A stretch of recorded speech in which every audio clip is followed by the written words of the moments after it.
everyone, and welcome to the Life Balance Podcast with me, Lisa Smith, and the lovely Cara Watson. All we do is refer to each other as the lovely. Oh, do we? Yeah, I do it We to you are all the lovely. time. Anyway, sorry. Today, Carry on. we are going to speak to you about when things don't go to plan. Mm-hmm. Right, when your plan A is not worked, maybe your plan B, plan C. Plan D, Yeah. Plan E doesn't work. Although sometimes people say that you should just have a plan A and stick to it no matter what happens. It's okay, it's going to happen. And I think that works, but you need to have not a backup to your plan A, but just like account for the plan A not being a perfect outcome. Yeah, but I think you can do that in a couple of ways. Yeah. So like, say for example, like people talk about multiple income streams, and they talk about, you know, if you should have your full-time job in employment, and then you should have a, what is it, the phrase, side hustle. You should have a side hustle. Side hustle. There you go. And that's like your plan B, and then you talk a lot about, when your plan B becomes your plan A because it's overtaking your job and things. That's great. So probably for us in property, it's more we have multiple things going on at the same time. Yeah. So plan A is the nice deal, like the good one. Yeah. Like the, not necessarily it always has to be the big ticket one, but it's the good one. It could be the easy one, or you know, like the one that's going to like satisfy your investors the most, or it's a nice little refurb, something like that. And that's the one that you focus on. But 9 times out of 10, you know, you are going to find dry rot in that property, or that wasn't picked up in the home report, or you know, like something's going to happen that is going to throw you off. Yep. And I think, and that's okay. Yeah, like that, when that doesn't go to plan, just move on, you know, focus on the other one. So the first thing to do to cope when things don't quite work out the way as you want them to is it starts before you even start, and it's don't get too emotionally involved. Yeah. This is like what we talk about. Some people, so if there's a potential deal, before they've even secured the deal, they're spending the money. And it's not doing that, because then you're saying, oh, if we do this, I'm going to get a holiday or buy a car, or I don't know, whatever it might be. So you're already spent that money, and then if the deal falls through, you're totally heartbroken. Yeah, you're like, oh, my Christmas is not going to be the best, because that's it. We're not getting a holiday. I know, exactly, and that's, you know, because you're emotionally attached. Yeah. It hurts so much more. Yeah. Why put yourself through that? Yep. Don't do it. Don't do it. Easier said than done, but don't do it. Yeah, exactly. Wait until the money's in your account, and then you can have a little party. Absolutely. So this is all about something we speak about quite a lot. I'm waiting to mention this book again. If you haven't read it by now, you're definitely going to have to order it this time round. And it's about the lean startup, and it's about pivoting and being okay with that. So coming up with a basic idea and running with it so you can get going, and then being aware that you might have to change, you might have to pivot, you might have to adjust slightly to get your right niche that fits for you, fits for your customers, and it is what the market wants. So just be prepared and accept that might happen. Be flexible. It's all about how flexible you are with the market. Yeah, because if opportunities come along, and you know they're still going to make you money, like they're still a good business savvy opportunity, but you said, oh no, like I'm not interested in that at all, then you know the opportunity is going to pass you by, and you're not going to be involved in it. And it's about like being flexible to be able to take those opportunities and say, you know what, I could do it. And I suppose that's all part of being a business owner as well, is to make sure that you are freed up enough. You're not working in your business, you're working on it, so that when these new opportunities come, you're free to fly. That's our new saying, be free to fly. So so when things don't go to plan, it's good to understand how you can pivot and how you can change. I think we're really lucky in property that there's so many strategies that can, you know, benefit and accommodate all types of markets. Yeah, things that don't go to plan. Such as financial crashes. Yeah, well, you always get that. I think I spoke about it a few podcasts ago, that someone was waiting and not flipping a property. He had a great deal. He wasn't going to get involved with it because he wanted to see what was going to happen with Brexit. That's like me February. That's the way. You can do the flip. Like, just do it. Yeah, well, the market is what it is. And then deal with it later. The thing is, in property, everyone needs a house. Yes, like, if there's a financial crash, people aren't going to be able to get lending and things like that. But if you're like a buy-to-let investor and you've already got some properties, people are still going to rent the properties out. Exactly. If anything, there'd be more people renting. Yeah, exactly. And if you've already got that good power team that can get you, you know, buy-to-let mortgages, and, you know, can help out with, like, people... Or you've got cash-rich investors. Yeah, cash-rich investors. You know, people that can do, you know, good quick refurbs for you. And having a strategy for, like, what do we say? Expect the best and plan for the worst. So we always look at two strategies, exit strategies on our deals that we get. Yeah, exactly. So we've always got those options. Yeah. So flipping it on, selling it to someone else, or keeping it and using it as a buy to let, and doesn't work as both. Some people are happy if it only works one way or the other because that's their strategy, but we still present both opportunities. Yeah, so that if, you know, something does happen and you're in the middle of doing your refurb and, you know, something completely fluctuates in the market, I don't think Can you keep it and rent it out? It really would, but yeah, can you keep it and rent it out, and can you keep that equity in the property and get an income from that property and still be, you know, in a positive cash flow, then fine. Yeah, keep it. We also stress test. No, literally just stress test mortgages to and mortgages. Yeah, and to make sure the deal always works and it will work in every scenario. Yeah. And I think that's why. But I think you can get a bit hung up on that, and you can be like, I'll only take it if it's like amazing at this percentage. When it works now and it's going to work for a while, even if it does, if the mortgage rate increases to a certain percentage, it still works. You're not going to be making as much money, but it still works because obviously things go up and down. It's just, I suppose it's your appetite to risk, isn't it? Yeah, exactly. And I suppose it's your appetite to risk, and do you have the resources around you to do something with this? Yeah. You know what I mean? Yeah. And I suppose on that, things out with your control. Well, all of that's out with your control. You can't control the market. Yeah. We can't control Brexit. Well, we could have when we voted, but let's not get into that. But yeah, like, you just have to deal with the cards that you're dealt. Yeah, as Jim Rohn used to say, the same wind blows on us all. It's how you set your sail that matters. So it's how you approach these things, what your outlook is on it. You could be like, oh, total disaster, the world's going to an end, we're leaving Europe, and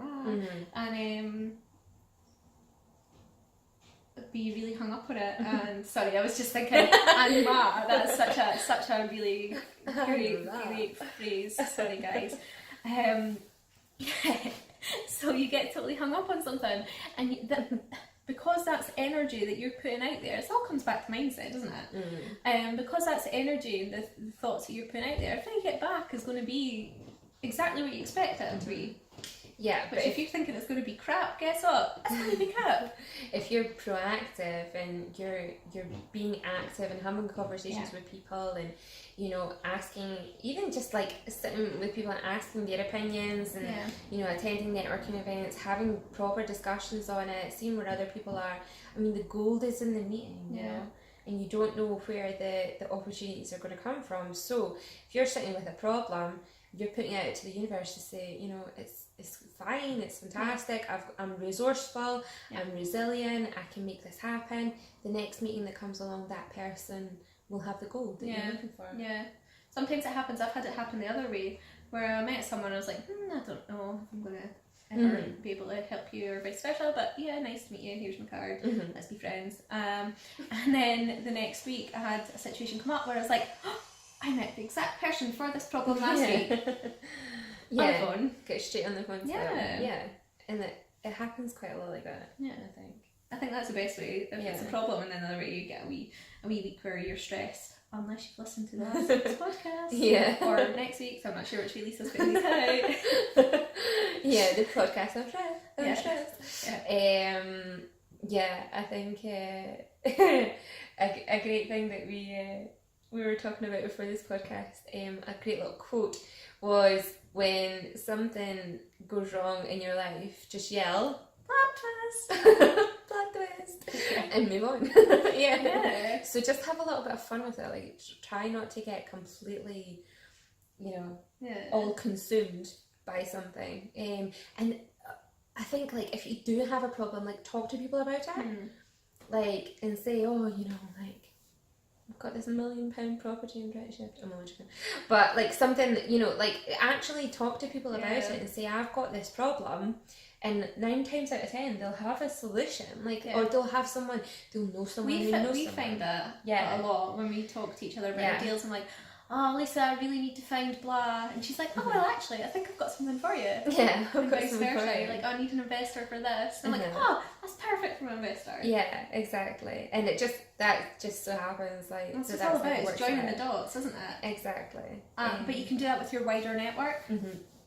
Exactly. I mean, the amount of, we've got quite a good network of mortgage brokers.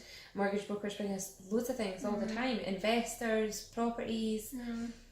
Just because of the network that they're in, and you don't have to do a lot to speak to these people and get that information, or vice versa. If I'm like, how am I going to do this with this client? Like, this is a client situation. How can I get around this? And I hear it with my mortgage broker, and they're like, oh yeah, did you know you could do this? I'm like, no. You know what? Because I'm not the mortgage expert. And that's what we talk about, having a team of people around you. Exactly. Have the experts around you, and then when you're running things through with them, they'll be like, that's your answer. Yeah. Done. Yeah, exactly. It's like we had a meeting about one of our land deals earlier in the week, and they were talking about that for that particular deal, the architect had spotted something that no one else had. Yeah. And I think, like, that's gold, Yeah. And the architect was fine and free enough to be able to look at it and say, oh, wait a minute. Yeah. Has anyone picked this up? Yeah. So I think that comes from being in a position where you need to be willing to listen to these people. You're like paying them all this money to do whatever it is for you. They need to feel that they can bring up good and bad things with you, because you're a scary person.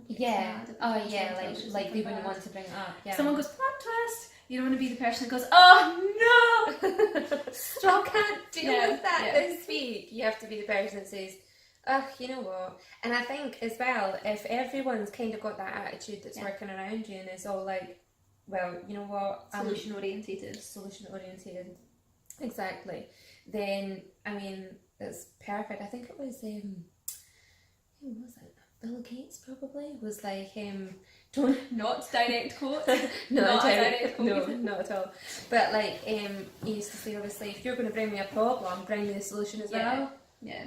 Like, obviously, like, if you're coming with a problem, it's the first time you've looked at it, and fair enough, like raise it, and then we'll all come together with a solution. But I think in that sense as well, like, be solution oriented. Yeah. Everyone knows these people who are all doom and gloom for everything, and they never look for something positive in anything, no solution ever. So don't be that person. Exactly. And if you don't know what we're talking about, then you might be that person. True. Sorry to break the bad news. Plot twist. You're that person. Yeah, and I think it's key when things don't go to plan that you need to move on from it quickly. Yeah.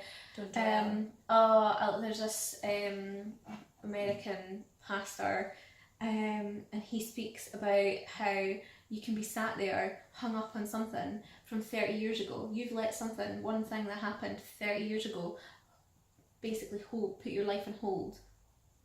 and maybe the person that said the thing that's proper got you hung up doesn't even remember. Like, they don't care. No, because it'll be an off the cuff comment for them, yeah. but for you it really like triggered something deep. Yeah, they're not going to know that it triggered something deep from your past. You know what I mean? Need to be quick and moving on. Yeah, exactly. And like, I suppose, especially in our industry, you have to be really thick-skinned. And being a woman, especially a woman in our industry, in our industry, you have to be thick-skinned. Yeah. I mean, people will say things to you, and you're like, okay, that's not okay. Yeah. I think there's one thing I remember from my days in network marketing, and it's a one-liner, and it's some will, some won't, so what next? And that's in speaking about recruiting people for your team. But I think that applies to so much things. Like, when I think about it now, I think about it when it comes to deals, and like, some deals will work out, some deals won't work out, some deals will work out, some deals won't work out, so what doesn't matter next? There'll be more. It's all about the mindset, knowing that you're going to be doing lots of different things, so it's okay if that thing doesn't work out. I think you can tell I've been studying Bill Gates recently. So Bill Gates fangirl here. I know. So with his idea. Although if you're a fangirl, you should be able to quote direct. No, this wasn't this is definitely Bill Gates. I think this was just his conversation. Sorry. So he pitched his idea to 1,200 people. Of those 1,200. Wow. Of those 1,200 people, 30 took the idea seriously, and of those 30, 11 actually invested and made him a multi-millionaire. That's insane. Bet the lot that didn't invest are kicking themselves now. Especially the 30. Yeah, oh yeah, totally.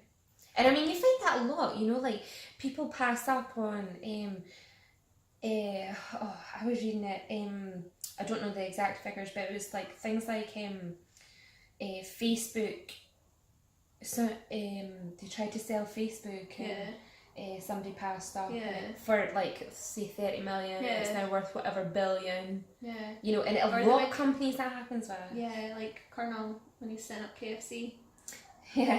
Colonel Mustard. In the dining room with a candlestick. When they were setting up when he was setting up KFC, he got so many no's. But yeah, it all worked out in the end. That's it. But like, think about it in your business. So 1,200. You have to speak to 1,200 people to sell your product. Are you still going to be here in a year? Yeah. It's a lot of commitment. That's like, and thick skin. 1,200 is just over 3 people per day. That's a lot. That's quick maths. Well done, Lisa. Are you going to speak to 3? Sorry. She didn't think I could do it. Are you going to speak to 3 people a day? Are you going to assess 3 deals every day in property? You probably would. Yeah. But like, we were speaking numbers game, about land development, and you know, this chap become very old English. Mary Poppins. This chap had assessed 45 sites since, well, it would have been in 5 months? 6 months? 6 months. And that was fully assessed them. Fully assessed from so that start to finish. That doesn't count the ones that you looked at to narrow down to the 45. And assessing a site can take anywhere from, I'd say, a day. Well, say like, a couple hours on a quick to days. How long's a piece of string? You know what I mean? Like, how many society and all that stuff. How many things won't go to plan in your appraisal? How many plot twists? How many plot twists will there be on that site? But I mean, you know, and now they're in a great position. And it is all about a numbers game. So, are you gonna? What was your little quote? Some will, some won't. So what next? So what next? That's a good quote to stand by. You should count your nexts. That's your benchmark. And then, you know, hope for the best. Yeah. So we've spoken a lot about getting over business stuff. Are we done? Or are we going to do personal stuff too? Yeah, I suppose we can move on to personal stuff. I think we all understand the things that are out with our control, and you just have to mitigate as much as you can, and then pivot. I wouldn't necessarily say like if you're in property and there's another crash, like you need to get out of property. That's crazy. Like you can pivot because there's so many different strategies that we spoke about. If you find people with real money, then they don't really care if it's a crash is the best time to buy. You get stuff cheap. Exactly. Like in that sense, you should actually be looking to expand your investor network. And making it work for them. Exactly. Packaging deals. Making sure that they're getting the best out there. And looking after your clients that you've been building portfolios with. Make sure you're assessing their whole portfolio for them. I mean, that's a good service. And then trading in and trading out properties as and when. So yes, just be resourceful, be resilient, be your fabulous selves, because you just have to pivot a little bit and react a little. And then when you've changed to go with the changing surroundings, then on to the next massive market shift. There was something I was going to say, that a lot of the things that I would have in the past gone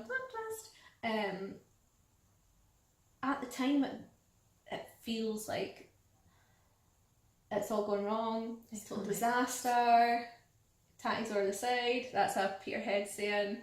What's that? Tatties are the side means like something to do with this guy used to work on my dad's boat, and his potatoes fell over the side of the boat and it was a disaster because he didn't have any potatoes. Oh, my tatties are the side. Tatties are the side, aye. Any English people, you'll know there we go. Tatties are the side. Subtitles on the YouTube channel. Like, it'll all come out in the wash. Yeah, we're getting very Scottish, sorry. But when things aren't, things aren't going to plan, it will occasionally feel like a disaster, but just hold on, and like you said, it'll come out in the wash, the good bits will come, and then you can, and if you future pace and think, right, what's the worst that can happen? Is that a total disaster or not? Most of the time it's not. And what good can come from this situation? And it's just having that foresight to think, right, okay, so this isn't what I expected, however this is going to happen as a result, and this means this. I don't know if I mentioned it on here, I done it at a Toastmasters group when I spoke about, I didn't actually speak about it, it must be on here, sorry. So we got robbed when we were in Australia, and at the time, total disaster, but we got like nearly £2,000 worth of insurance money for it, which meant we could go and do all this extra travelling. So at the time, horrendous, things were not going to plan, definite plot twist. Now, years on, I'm like, best thing that could have happened, because I got to go to Asia for a lot longer. So, it's all good. And sometimes I think that like, the things that happen to you are meant to happen to you, and you wouldn't be given something so difficult if you couldn't handle it. Exactly, I love that. But it's hard to remember when you're in the thick of it. That's thick of disaster. And I think so. We've focused that pretty much solely on business, and I think personal things obviously come up and happen too. And I think the same applies. Like, I don't know if there's anything particularly different that I would say in handling personal I think things. Like obviously if something happens in your family or close to you that you're you have to take a bit of time out and you have to take a step back, then be okay with it. Yeah, like you have to be okay with it, and I think you just have to pivot a little. You have to rely on your team that's around you, and you have to rely on the people around you to help you through that difficult patch. That difficult patch, exactly. I think I've covered everything I wanted to cover of when things don't go to plan. And I'm glad that we can now yell plot twist. Yeah, I'm so chuffed she's found that. My new favourite saying every time. And when things are not going to plan and you do feel stressed, please revert to the Stress podcast by ourselves. Yeah, exactly. It's got some great tips in there.